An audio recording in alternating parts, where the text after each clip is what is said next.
AITA for refusing to babysit my nephews again for free. I'm 29F, child-free by choice.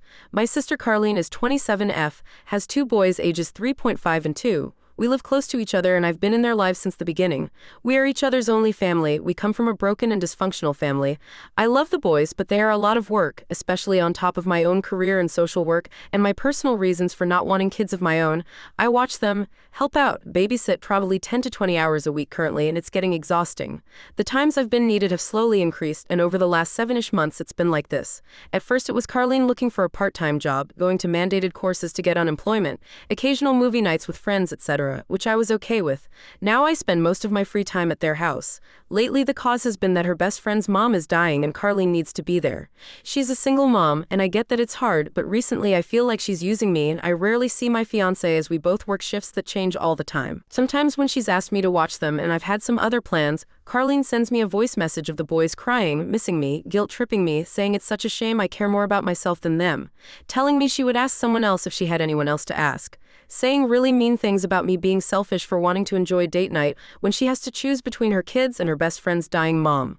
I could handle if that's all it was, but now it's also affecting the next time we meet. When I get there, the house is a mess, there's nothing to eat, and they happen to have a day for a shower bath, or Carlene casually mentions I need to put together a gym bag or something similar for them for the next day.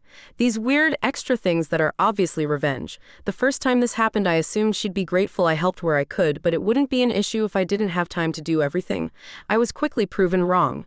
Before she got home, she casually asked if I had done the extra things, and when I hadn't, not all anyway, she suddenly had to stay a little later. This happened a few times, and I'm ashamed to admit it took me too long to understand what was happening.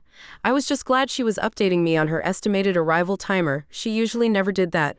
Another thing she does for revenge, I feel like could be my exhausted interpretation, is not prepare meals for the kids or even leave money. When I go to the store, she promises to pay me back, but you guessed it, tries to guilt me into saying she doesn't have to pay. She's also not kept her word about some things she'd promised, saying she doesn't want to do things for me if I can't help her with the boys. The excuses and backtracking on stuff start immediately if I don't do exactly what she wants. The latest example. I asked to borrow a dress for a wedding because I didn't want to buy one, and we had always borrowed each other's clothes, and she agreed. 4 days before the wedding, I couldn't show up as fast as she wanted on a short notice, so she said I could forget about borrowing the dress. She'd forgotten she'd need it herself. I had to panic buy one. Last month, she promised to pick me up after leaving my car for some maintenance, and she didn't show up.